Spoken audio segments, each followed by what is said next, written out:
If it's Tuesday, President Trump meets with Canada's new prime minister for the first time at the White House, doubling down on his push to decouple the U.S. economy from its largest trading partner, but also conceding that annexing Canada is highly unlikely. Plus, new U.S. intelligence now appears to undercut a key argument at the center of the Trump administration's sweeping deportation plans as the president moves forward in his efforts to test the limits of his executive authority. And Democrats take on the Trump administration's unprecedented and unpredictable tariff policies. We are going to speak to one of the top House Democrats who's been leading the charge against the president's agenda as her party struggles to rebrand and to mount a political comeback.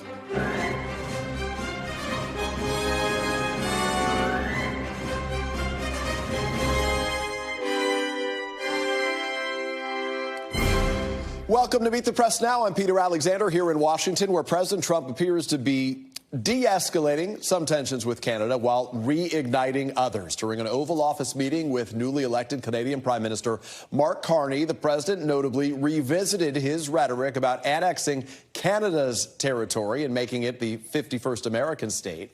A reporter in the Oval asked him what concessions he wanted from today's meeting, and his reply was that he didn't want any, just in his words, friendship. The president saying his position has not changed on making Canada the 51st state, but also making it clear that he really had no intention of pressing the issue with the Canadian Prime Minister, who made it quite clear where his country stands.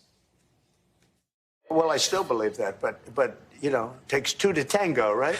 I do feel it's much better for Canada, but we're not going to be discussing that unless somebody wants to discuss it. Well, if I may, as you know from real estate, there are some places that are never for sale. That's true. We're sitting in one right now, you know, Buckingham Palace that you visited as well. That's true. And having met with the owners of Canada over the course of the campaign last several months, it's not for sale, won't be for sale ever.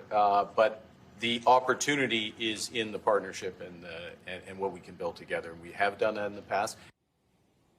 The president following up by saying, never say never. Despite the softer language from President Trump on annexation, he did double down on tariffs against Canada, saying that there was nothing it could do to immediately lift those penalties. The president and the Canadian Prime Minister also sparred publicly about the U.S.'s reliance on Canadian markets.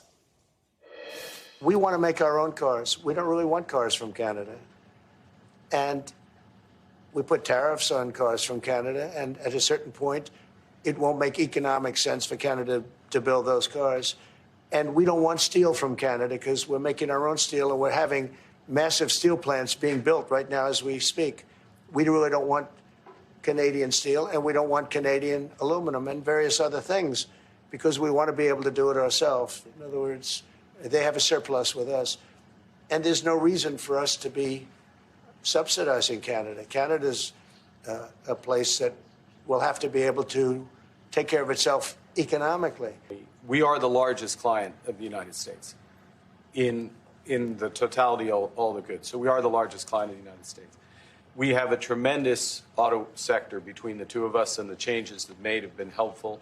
You know, 50% of a car that comes from Canada is American. That's not like anywhere else in the world.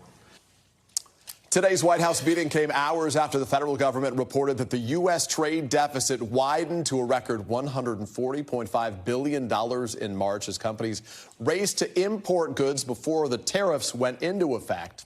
Also today, the CEO of American toy maker Mattel, which makes, among other dolls, Barbie, told CNBC he does not see toy manufacturing shifting to the U.S. as a result of these tariffs, but does see American consumers paying more. NBC News senior White House correspondent Kelly O'Donnell joins me now alongside our friend NBC News business and data correspondent Brian Chung, keeping eyes on all these things. Kelly, let's walk through this for a second if we can. This was sort of a delicate dance that we watched in the course of the half an hour plus between Mark Carney, the Canadian Prime Minister, and President Trump, where you could see Carney at times sort of waving, hey, I got something to say here. He only had a chance to speak up a few times. The president sort of wanted to demonstrate that he was dominating this conversation. What were they hoping to accomplish here? Well, certainly a reset would be welcomed by the Canadian Prime Minister, who has in many ways benefited from the bombast and the broad pronouncements of President Trump, at least in terms of how he weathered the election, going from an expected conservative win to his Liberal Party winning with ease. And so now that he's in the position and is the Prime Minister, he sort of deftly used the real estate language that President Trump had invoked to talk about not for sale. And so a chance to reset, a chance to change the dynamic, a chance to certainly Canadians were watching closely to get a measure of how he would be toe-to-toe with President Trump. And so he asserted himself where he could. And some of the Canadian niceness, that reputation for being polite, was certainly at play as well. But President Trump, while talking about wanting friendship, also repeatedly pummeled Canada in terms of downgrading its value as a trading partner and insisting it would still be better off if it were the 51st state. We'll see where that goes over time. But the president also saying he wants to resolve the trading issues. And clearly it is an important partnership. And we saw at least an attempt at rebuilding today, but not all the way there. Yeah, the trade deficit, we should note the president again today saying it's $200 billion with Canada. The actual number is closer to $35 billion. Nonetheless, on this topic of trade, Kelly, we heard from the Treasury Secretary Scott Bessent today. You and I know, as we've been watching this in the front row, that he has been touting progress on these trade deals with key partners. In fact, saying sort of like there's one right around the corner. We're about to make an announcement. But the president today, I think, really sort of backed away from that sense of progress here. What struck you? Well, the impression was clearly left from the point when these tariffs in their sort of incremental stages, the president always talked about being the deal maker. His top administration voices did so as well.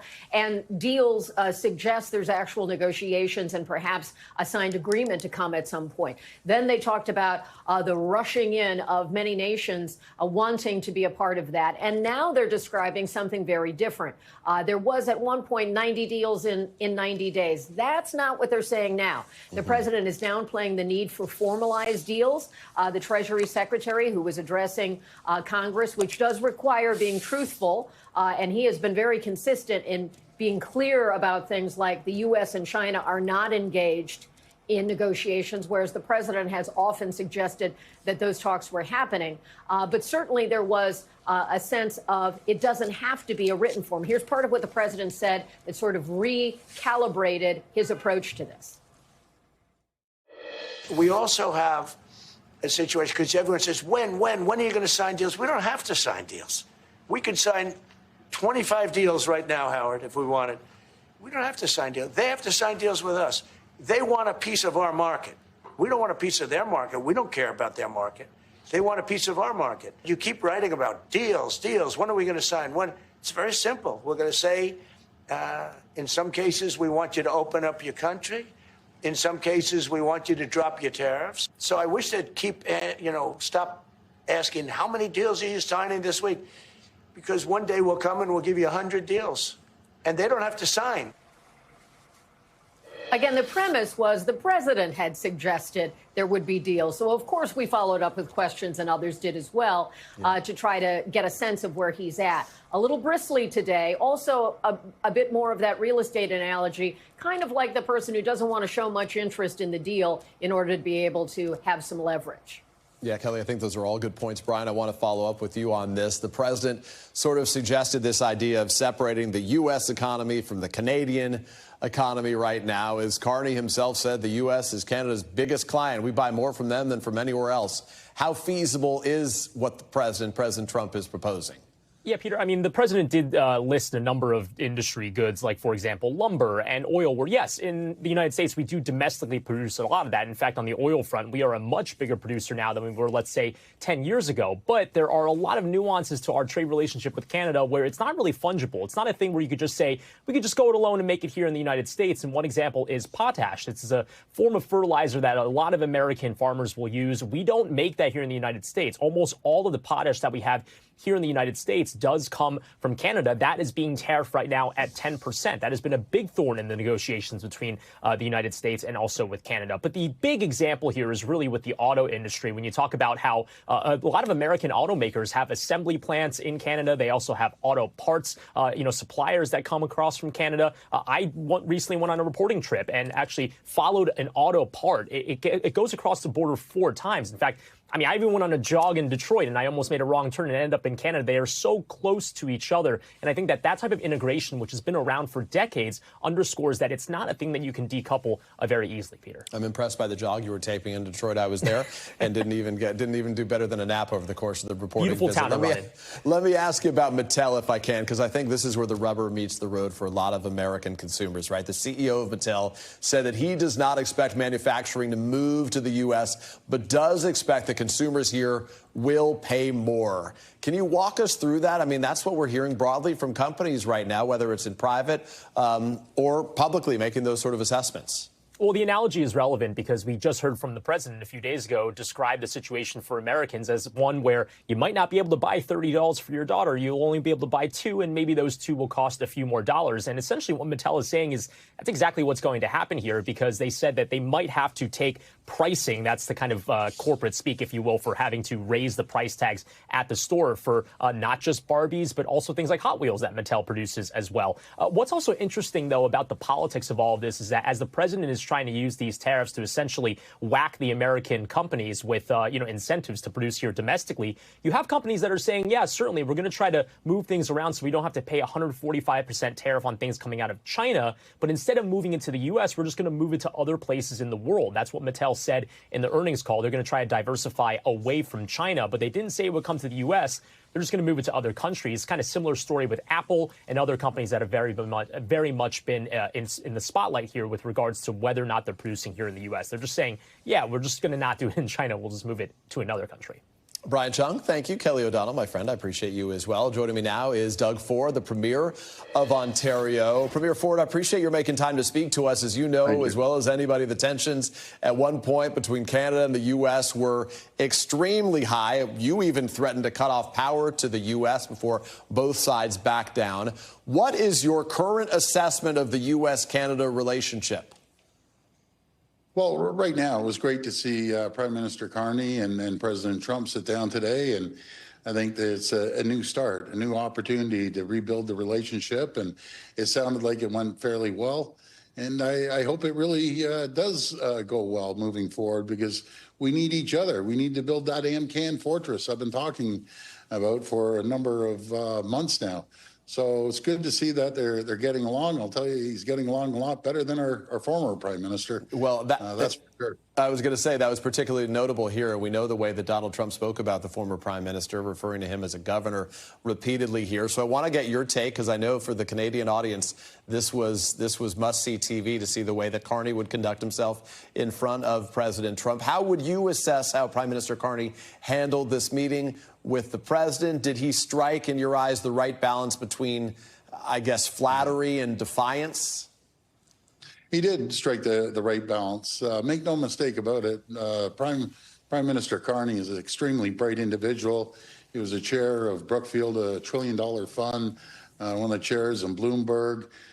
He's an extremely bright individual, and he'll get along quite well with President Trump. Who has more leverage in these trade talks right now, the United States or Canada?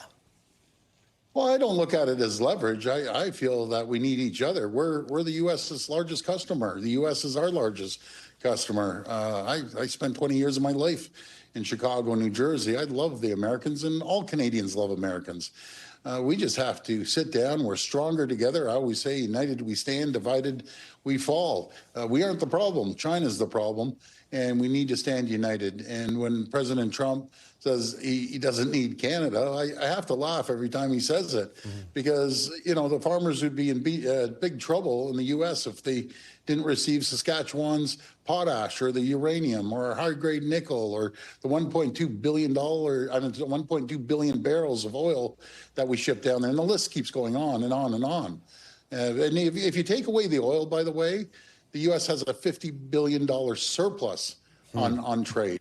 So if he doesn't want the oil, we'll make the pipelines. We'll ship them over to everywhere else in the world if he doesn't want the oil, and then he'll have a $50 billion surplus that he'll be proud of. I want to ask you if I can. Obviously, there was a back and forth today, as you heard, where Carney was clearly prepared on this issue of annexation. And I'm struck as I'm speaking to you right now, and we've spoken in the past, but not recently, that the signage behind you reads Canada is not for sale. That's obviously the key headline that a lot of Canadians are going to see on their evening newscasts and when they wake up to the newspapers in the morning. Was that newly prepared? And were you surprised that President Trump appeared to sort of back away a bit from his efforts or his claims to Canada as a possible 51st state?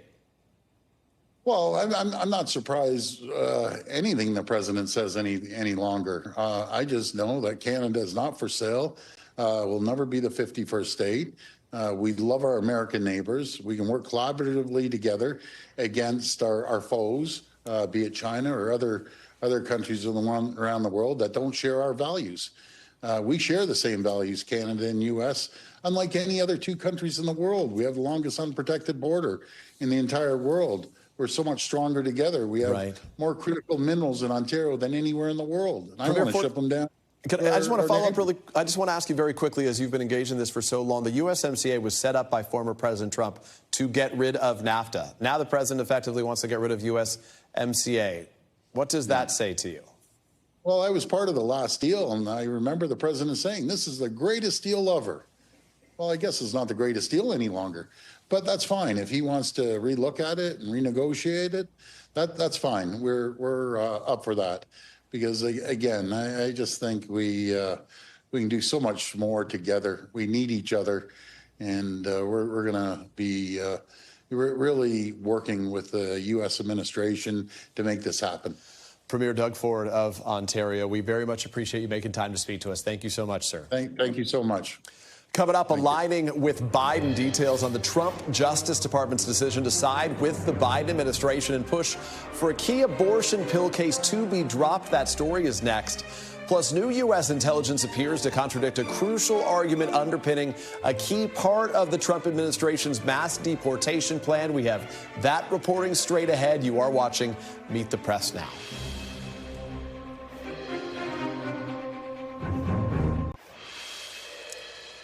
Welcome back. In a surprising move, the Trump administration asked a federal judge to dismiss a lawsuit restricting access to the abortion pill mifepristone. Justice Department attorneys did not weigh in on the merits of the case, instead taking up a similar position to that the Biden administration had taken by saying the three conservative states who filed the lawsuit did not have standing to bring the case. Throughout the campaign, President Trump tried to navigate the political intricacies of the abortion access debate, saying he would not ban access to mifepristone nationwide, while also taking credit for appointing Supreme Court justices who helped overturn Roe v. Wade. Joining me now is NBC News Justice and Intelligence correspondent. That, of course, is Ken DelBene. And Ken, what does this tell us, if anything, about where the administration's position is on access to the abortion pill, and where do we watch this case go from here? It's hard to know, Peter, because as you said, the Trump administration's Justice Department is taking this position on procedural grounds, not on the merits of the case. Nonetheless, it was striking to see them take the very position that the Biden administration has taken and essentially trying to block this lawsuit, which itself seeks to block the distribution of this abortion judge. And some experts are looking at this as an attempt by the Trump administration to buy time as they try to figure out what to do with this issue. Because after all, something like 70% of Americans support access to this drug, but there are a lot of MAGA people, a lot of Trump supporters who have trouble with it, and so it's a thorny political issue for the Trump administration. So let's just go to 35,000 feet, just to be very clear here. What does this mean for access to mifepristone? Does anything change at all based on this? Nothing changes. The FDA has allowed this drug to be distributed without in-person doctor visits and dispensed at retail pharmacies and through the mail. And so far, the Trump administration has not changed that. Now, they could, of course. They control the FDA. But again, so far, they have not. And this lawsuit changes nothing. All right, let me pivot to another topic getting a lot of attention in the justice world. This is the president's nomination of a man by the name of Ed Martin. He would serve if the president gets his way, as the U.S. Attorney for Washington, D.C. Senator Tom Tillis of North Carolina today came out in opposition to this nomination. He cited, among other things, his concerns. Really, this was the primary issue about Martin's position on January 6th prosecutions, likely blocking his path to confirmation. Explain why this nomination was so controversial. This is Ed Martin, someone who has been a strong and fierce defender of those January 6th defendants, some of the rioters among them. How much of a blow could this be without Tillis to the administration? Yeah, even leaving aside January 6th, Peter, some of his critics would say Ed Martin was one of the least qualified people ever to be nominated as U.S. Attorney. He had no prosecutorial experience. And as acting U.S. Attorney, he's done a series of bizarre things, including most recently sent a letter to medical journals, essentially threatening them with a criminal investigation over what he viewed as bias, political bias on their part. When it comes to January 6th, he was an ardent backer of the Stop the Steal movement. He was outside the Capitol on the day of the riot, and he has launched investigations into how that office prosecuted January 6 cases. He's fired a number of prosecutors behind some of the January 6 cases and demoted others. And so for Tom Tillis, this was just a bridge too far. Tom Tillis actually said if it was any other district, he might have supported Ed Martin, but not here in the district where the January 6th attack took place. And that looks like it dooms the nomination because his acting role expires on May 20th. And just to put a punctuation mark on this, the guy who would run the office that prosecuted the January 6th defendants would, if this happened, be someone who was fiercely defending those same people that this office had previously prosecuted. Ken DeLaney, we appreciate it very much. Thank you. We want to turn to the president's immigration crackdown now. Today, Homeland Security Secretary Christine Noem testified before the House Appropriations Committee to defend the administration's priorities, while Democrats pushed back on several DHS policies, including the president's deportation agenda. This comes as the Trump administration is intensifying its efforts, including offering money, $1,000 to convince migrants to self-deport, basically to take themselves out of the country. DHS announced yesterday that migrants who use the CBP Home app to voluntarily leave the U.S. will now receive assistance to facilitate travel to their home country, as well as a $1,000 paid after their return has been confirmed. But the president's deportation policies may be facing another setback here. A newly declassified memo reveals intelligence agencies rejected claims that Venezuelan President Maduro controls the Tren de Aragua gang, undercutting the president's justification to invoke what he has been using as its argument in support of this effort, the Alien Enemies Act, to deport migrants without due process. And joining me now is NBC News intelligence reporter Dan DeLuce. Dan, thanks for being here. I want to make this clear. So you have some new reporting about this intelligence memo that runs counter to the administration's justification to deport these Venezuelan migrants here. Tell us more about that and why this is significant in the way we're watching this all play out. So the whole premise really of invoking this 1798 law that allows this kind of expedited deportation of Venezuelans to El Salvador was saying that the country's under an invasion, and this gang, Tren de Aragua from Venezuela, is allegedly acting at the direction of the Maduro regime. But now you have an intelligence memo saying actually that's not the case. And this is a consensus across the intelligence community, with the exception of the FBI that are partial dissent. And they're basically saying, yes, this gang commits crimes, moves narcotics, but it's not really acting under the orders of the Maduro regime. And that's a problem for the administration, I think. So explain why that's a problem, specifically as they try to defend this argument before federal judges. That's right. You already have more than one federal judge questioning this idea of an invasion. And now they're going to have this, the opponents of this are going to have this intelligence memo. So that's a problem for the administration. And of course, it creates a political optics problem because it's contradicting how they've presented this. So walk me through the sort of political side of all this right now, right? Like the president, this has sort of like the intersection of a lot of things. You got the U.S. intelligence agencies that the president has had his own issues with. Now, of course, he runs all of them. You have the Alien Enemies Act and his desire to deport at this time. Is there a concern within the intelligence community that their work could, in some form, be politicized here? Well, we've seen it before in Washington, but we have not seen, a whistleblower come forward. We haven't had somebody resign. But you do have Democratic lawmakers seizing on this, saying, hold on, What about this discrepancy? You've presented it one way publicly, and your own intelligence community seems to be saying something different. Yeah. What's up with that? And I think we're going to hear a lot more of this. Now, the administration and Republicans seem to come back and say, this is irrelevant.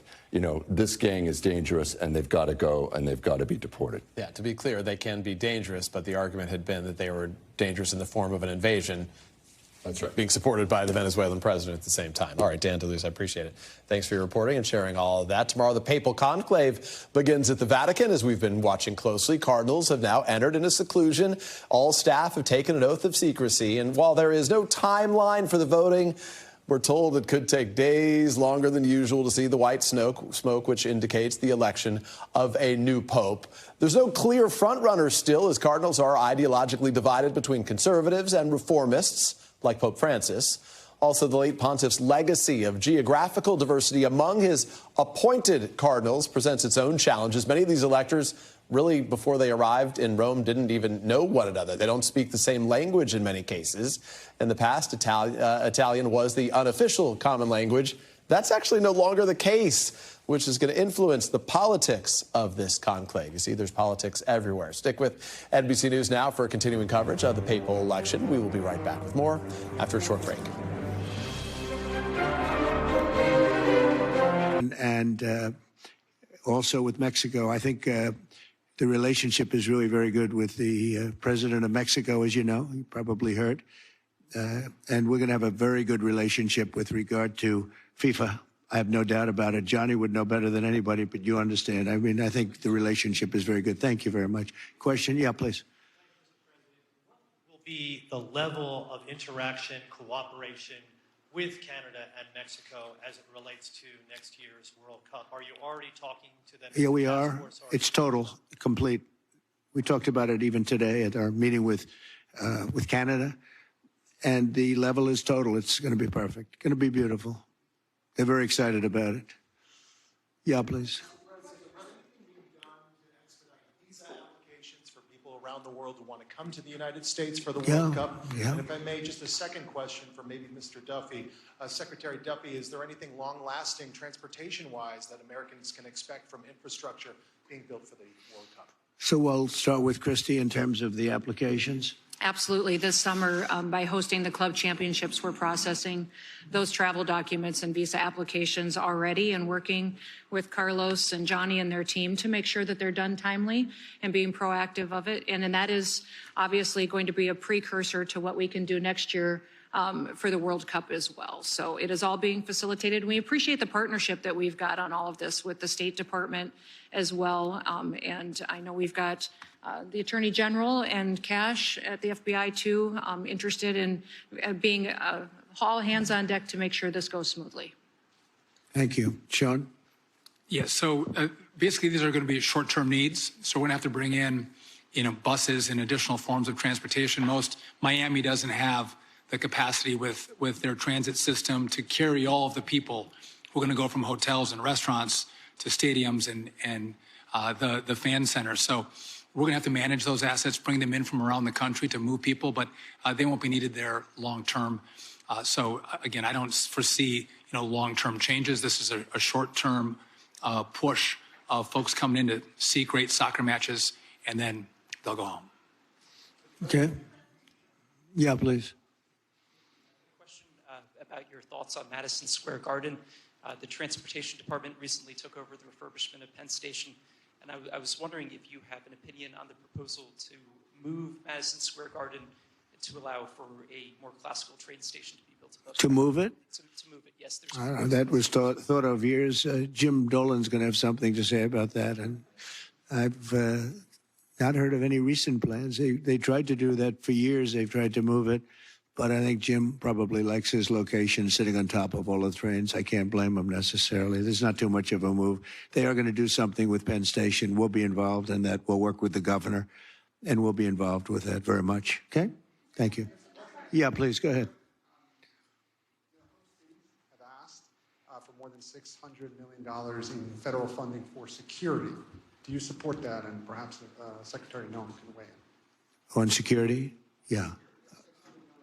Yeah, I support. Funding I support really whatever that takes. And any money that's spent will make up many-fold in terms of all of the economic development. These events, especially what we're talking, and you have FIFA and then you have the Olympics. And these events, if properly done, make a tremendous amount of money. And prestige. I think it's a great allure and prestige for our country and for the cities where they are. It's going to be amazing, yeah, but we won't hold back at all on security, most importantly. Okay, thank you. Yeah, please. First question, is there any reason you haven't referred to Mark Carney as governor as you did with Trudeau? And the second question, you said earlier that you don't have to sign any trade deals, of course. Is there any country you expect to sign a trade deal with this week, as Secretary Bessent has indicated? Well, we're looking at a lot of them. We're talking to a lot of them right now.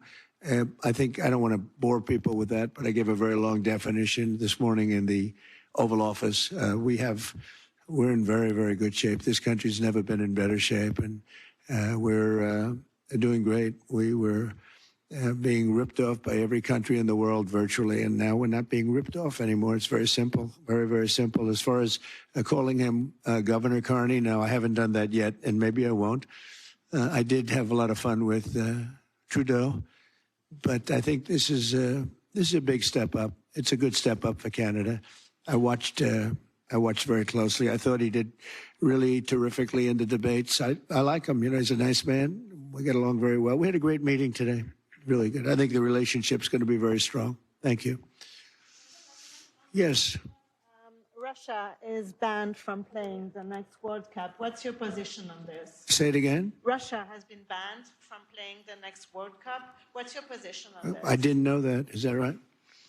Yeah. Do you want to explain that is right. That? They are banned for the time being, from playing. But we hope that... He's the boss. I'm not the boss on that. I have nothing to do We hope with it. that something happens and peace will happen, and then Russia can be readmitted. So that's what we possible. hope. Hey, that could be a good incentive, right? We want to get them to stop. We want them to stop. We want the 5,000 young people a week are being killed. It's not even believable. The Russian soldiers and the Ukrainian soldiers mostly. Also people in towns once every 2 weeks. Horrible thing going on over there. So we're gonna get that war stopped. Okay. When you were talking about all of the events that will be happening here in the U.S. over the next few years, you mentioned the G7 and you said it used to be called the G8. Yeah. As the host country, you can actually invite Russia to the G7 +1. What's your thinking on that right now, Mr. Well, President? Russia used to be a member of what was called then the G8. And I don't think I was really in politics at that point, but I know that President Obama didn't like it. And they voted Russia out. And I say if they didn't vote Russia out, which I thought was a very foolish decision because it's a group of people sitting around a table. I've done it many times with them. And you get to know them. And I say that if it was the G8, if Russia were in it, I think you probably wouldn't have this ridiculous, deadly war going on right now. I thought it was a very bad decision. It was headed by Trudeau, by the way, and Obama. They were the ones that really fought hard to get Russia out. I think if Russia were in, you wouldn't be. They threw them out. And because of that, maybe millions of people are dying. Millions, millions. The numbers are far greater than you think, but millions of people are dying.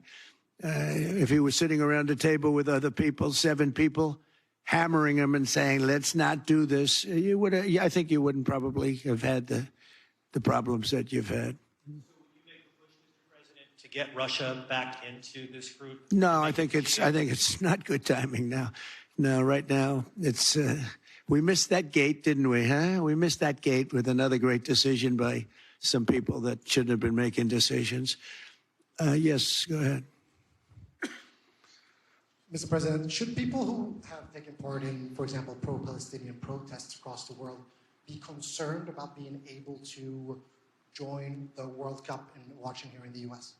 Well, I don't know what you mean by that, but people that have taken part in protests, I think people are allowed to protest. You have to do it in a reasonable manner, not necessarily friendly, but reasonable. Otherwise, Pam will come after you and you're going to have a big problem. You're going to have a big problem, right, Pam? She's doing a good job, too. Well, my whole team here is doing a fantastic job. We're very proud of them. So, yeah, you have a right to protest. Yeah, thank you. Go ahead. Yeah. Do you support Israel's plan to conquer Gaza if Hamas doesn't agree to a deal during your visit to the Middle East? These are very strange questions, aren't they? I never like when they read them off a machine. I don't know. Who's sending the question to you? And let's not talk about that now. We're talking about the World Cup. Go ahead. What else? Anything else? I think we're pretty well set.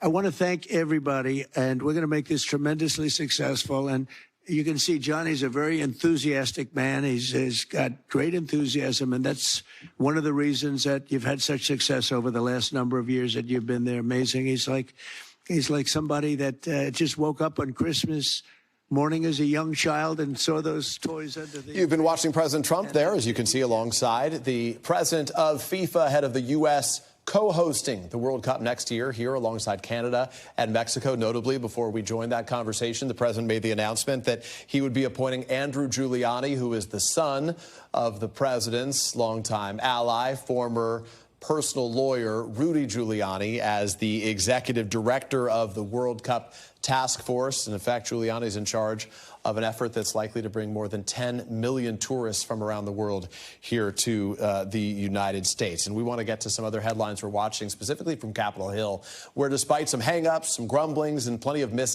missing details, Speaker Mike Johnson says it is still full speed ahead for Republicans on their goal of passing President Trump's signature tax and spending bill by Memorial Day, just a few weeks away. Take a listen. This is going to be the most important, most consequential legislation that we'll ever be involved in our lifetimes, and arguably one of the biggest in the history of Congress. And so I think at the end of the day, we'll get that consensus. I'm very confident that we're going to get to that point by the end of this week, and we'll move this thing forward. Meanwhile, the Democratic leader Hakeem Jeffries announced plans for a legislative maneuver that would take some Republican cooperation to defend Medicaid and food stamp benefits in that Republican budget plan. Congressional Democrats are steadfast in their opposition to the president's package as the party tries to find its own footing and its the right message strategy 6 months after its 2024 defeat. Joining me now on set is Washington Democratic Congresswoman Suzan DelBene. She is the chair of the Democratic Congressional Campaign Committee. That is the group in charge of electing Democrats to the House of Representatives. Congresswoman, I appreciate your being with us and listening to the president as we were listening for any breaking news on any of a variety of different topics. I want to ask you quickly, you're in charge, obviously, of helping get Democrats elected right now. So let's talk big picture. What would you characterize what the Democratic Party stands for right now? Well, I think we stand for the American people, and a huge issue, which we're seeing right now, and a part of the debate on the legislation coming up on Capitol Hill, is making sure we have an economy that works for the American people. Lowering costs, number one issue last election. The president promised he'd lower costs on day one. It's a broken promise, and congressional Republicans have been rubber stamping his policies that have raised costs to the American people. And now we're looking at devastating cuts that they want to do to Medicaid, nutrition programs, really the effort they've done to dismantle kitchen table programs. Issues for a lot of families right now. Issues. So let me ask you about this, because there has been some debate whether due process is a fight, this topic of immigration that Democrats should be fighting, if the economy is where they should be laser focused. Obviously, there's a lot of issues that you have to message on all of them. But is your view that the economy will be the sole driver for Americans as it comes to the midterms and, frankly, again, 4 years from now as it comes to the next election? I think it's a top issue for folks. If they're struggling to make sure they can have a safe place to live, put food on the table, child care, health care. These are critical issues. If folks can't make sure that their family is safe, then nothing else is on their radar. That's the most important thing. Let me ask you, if I can, because the Republican pushback on all of this is, well, the Democrats, they were in control of the chambers of Congress. They were in control of the White House for a long time. The president, you know how he just continues to use the bully pulpit as a battering ram here. Obviously, the trajectory was good for the economy right now. The Democratic argument, the argument, frankly, from a lot of independent economists right now, is that tariffs are impacting things right now. So is there a message that doesn't relate to Donald Trump? Does this need to be messaged through the lens of Donald Trump, or does it have to be independent of Donald Trump for Democrats to find success? Well, let's be clear. Donald Trump, the tariffs that we've seen in place, the random tariffs, no plan, That's Donald Trump. And it's congressional Republicans, because they've done nothing to stand up and make sure that Congress has a voice. They have rubber stamped the president's agenda, and that's what's impacting families. And the reason you're seeing it in polling numbers, or if you go to town halls and listen to what people are saying, even in Republican districts, they are outraged and they're scared about what they see happening in the economy and programs that they've depended on, Social Security, Medicaid. There's no plan on the Republican side. It is damaging. It is damaging the economy, and it's hurting American families. I think as I speak to Americans around the country, and I was traveling just last week ahead of the president's 100-day marker, you talk to some, and they may have some issues, including one longtime, I should say one first-time voter, a community college student in particular, that struck me when I spoke to her. She voted for Donald Trump on that idea that he would improve the economy. She acknowledges it hasn't been what she thought it would be, and she has real concerns about it. But also when I asked her about Democrats, says, I don't really know what the Democrats are for right now. What is missing in terms of Democratic messaging? Who is the message leader? Who is the voice of the Democratic Party right now? How do Democrats make sure that message breaks through in what is a very challenging environment given the president's megaphone? Well, if I speak on behalf of the House and our candidates and our members, the reason we actually gained seats in a tough election cycle last cycle is because we had strong candidates who are talking directly to their communities about the issues that matter. When you have folks who are talking about why they want to go to Washington, D.C. to make a difference for their communities and are there having direct conversations with people on the ground, it makes a difference. And that's why we have 14 Democrats in the House who actually won in districts that Donald Trump won in. It's because they are authentic and independent-minded. That's how we win in those districts, and that's a big reason we'll continue to do that and make sure we take back the majority in 2026. As you heard, the president downplayed concerns about a possible recession in the U.S. Speaking to my colleague, Kristen Welker, saying that the U.S. will be okay in the long term. Should lawmakers be fighting harder to take back their tariff authority? Obviously, the Senate was unable to pass that right now. Are you forced to just watch from the sidelines here? We absolutely should make sure that Congress has a say. This is Congress's role. It's Congress's constitutional role. And Republicans seem uninterested in standing up. We put forward legislation to make sure that Congress has a role to prevent or have a say on tariffs. All the president would have to do is come to Congress and make sure Congress votes and decides. That's what we're asking. Republicans demanded this in many cases when Joe Biden was president, and there was a bipartisan effort to make sure we were clear on congressional authority, but they seem uninterested now that Donald Trump is president. And we are a co-equal branch of government. We should have a say. Right now, you've got a president making decisions every day that are random, chaotic, and they are absolutely hurting our economy. As his desire, obviously, is to sort of expand his executive authority. I want to ask you on the issue of immigration. You focused a lot about the economy here. Obviously, immigration for a lot of Americans. The president said he got elected on two things, the price of groceries and on illegal immigration. He's clearly succeeded in accomplishing what even some Democrats say to me privately, yeah, he has done a good job at slowing the pace of undocumented migrants from entering the country. Can Democrats concede that he has succeeded in that effort, or where do you push back on that? Because you know that's a point that they're going to push Democrats on as the campaign season ratchets up. I think people across the country are extremely concerned. The lack of due process. He seems not interested at all in our laws or obeying the courts. So we are going to continue to stand up for due process across the country. This is critically important to people, and we need to make sure that the president is following the law. He seems uninterested in that. Another reason why we need a Congress that's willing to stand up. One of our roles is oversight. There seems no interest from Republicans in standing up and providing oversight over the actions of this president. Before I let you go, I want to ask you about the topic of impeachment, mostly because we went through that process twice in the first go-around with Donald Trump as president. One of your House Democratic colleagues is talking about impeachment after its defeat in the Senate, after January 6th. Is impeachment something that should be taken off the table? Should Donald Trump be defeated in your eyes at the ballot box only, or is impeachment something that Democrats should again consider? Well, I think actually the number one thing we need to do is take back the majority in the House. If we have a House majority, Speaker Hakeem Jeffries, that is the number one check we can have on this president. We have a Congress that does its job in oversight, make sure that We are focused on important legislation that moves our country forward. That's my focus as chair of the DCCC, but that's one of the most important things we can do to put a check on this president and make sure that we are not only upholding our laws, but moving our country forward. Suzan DelBene, the Democratic Congresswoman from one of the most beautiful parts of Washington State, not far from where I lived for a long time. It's always a pleasure to see you. Thanks for being with us. Too. Thanks. We have some other news to get to after a short break, including a battleground shakeup in the Georgia Senate race, AOC's political ambitions, and the future of both parties. The panel is next. You're watching Meet the Press now.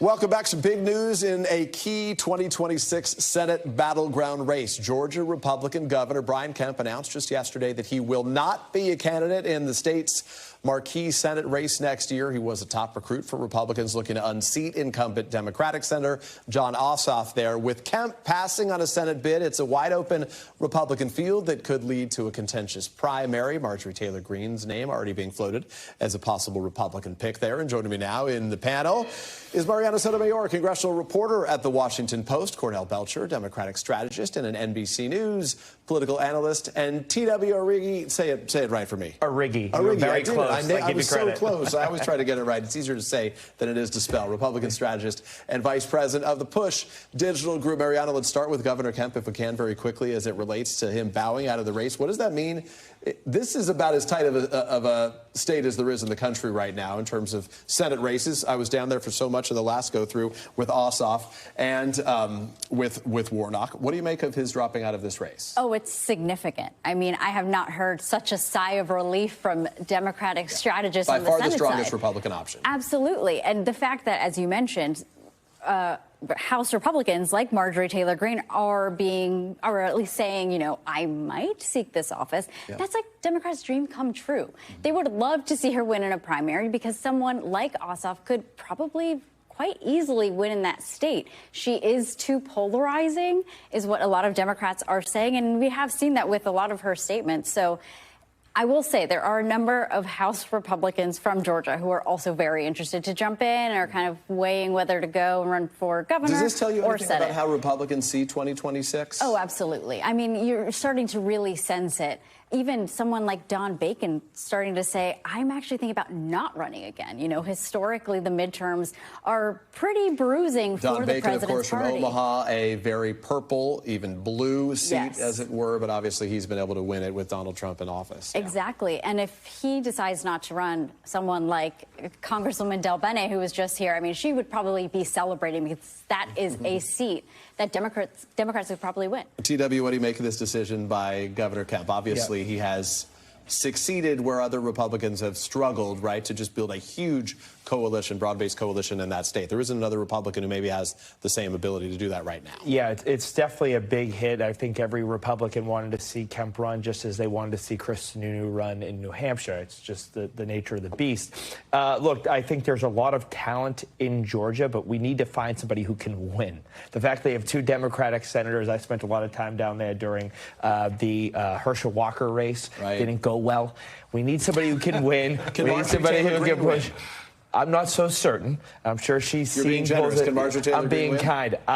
She would not be my first pick. There's a guy there named John King, who is the Kemp-appointed insurance commissioner. He was a cop, Afghanistan and Iraq vet, first Hispanic statewide official. He's getting a ton of chatter in that state. He is somebody who can win.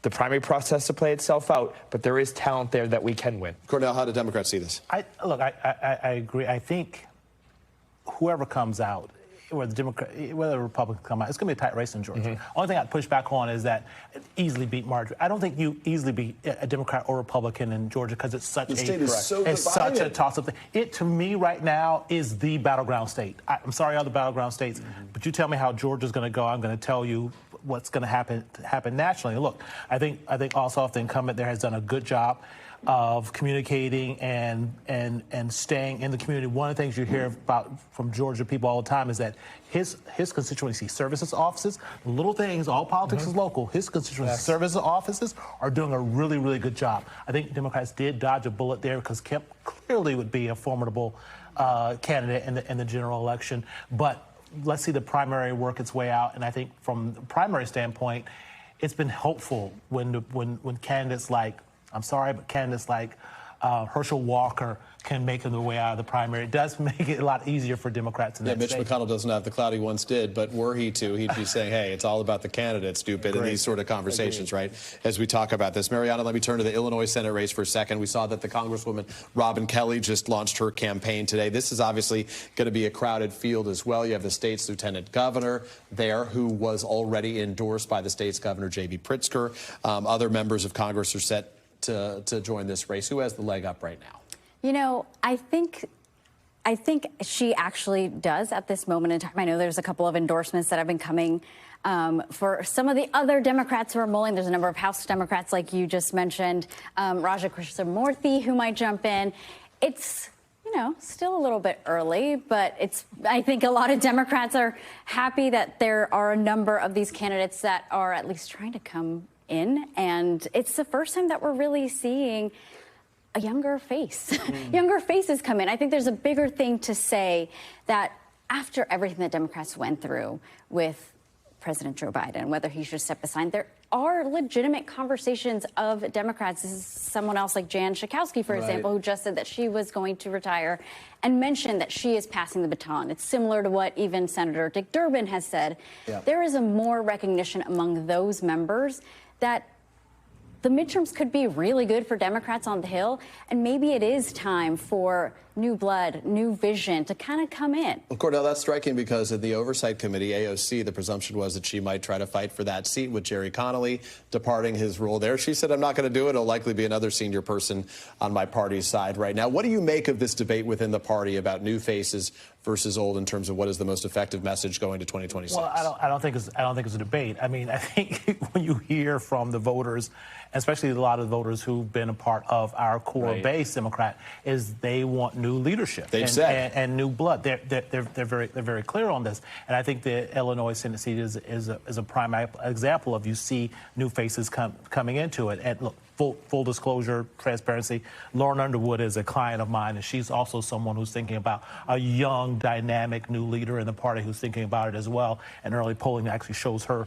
it would lead that in the primary. But it's going to be an interesting battle. But from the broader macro standpoint, we are seeing the younger leaders in the party begin to answer the call, and I think you're going to see it in Illinois and other places as well. TW, this is the last thought here, but just want to get your takeaway of all this right now. The 2026 map looks pretty rough for Democrats in a lot of different states right now, but the Democrats do seem to be getting a bit better in terms of their message when they focused, as Suzan DelBene said to me, on the issue of the economy specifically. Is that going to be the driver, what people are paying for at home at the end of the day? Well, it's always the economy, stupid. I think that time will tell what that looks like at the end of the summer, and especially next year.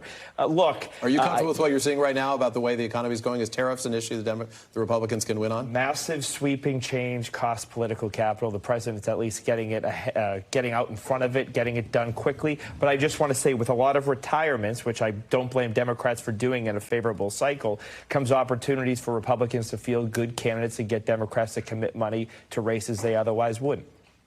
Good points across the board. I want to just ask you guys, just to take away, Mariana, pull back the curtain for me on what you're hearing on the Hill. What's some news that we're not talking about you think we should be? Well, this is the week where a lot of House Republicans are actually meeting with the Speaker and Republican leadership to really finally narrow down a number of these points of tension, cutting Medicaid, and we're all going to see what that looks like, other benefits. And I think by the end of this week, the expectation should be that the Speaker at some point is just going to stop negotiating and say, this is what we're moving forward with. And if Memorial Day is your deadline, you better get moving soon. Exactly. That's just 2 weeks away. So we'll likely see that process soon enough. And we'll see where all of Republicans fall, because, of course, that majority is just so thin.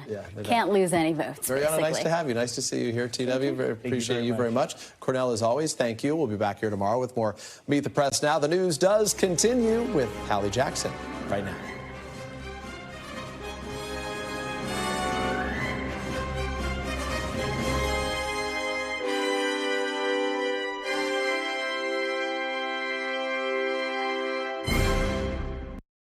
Thanks for watching. Stay updated about breaking news and top stories on the NBC News app or follow us on social media.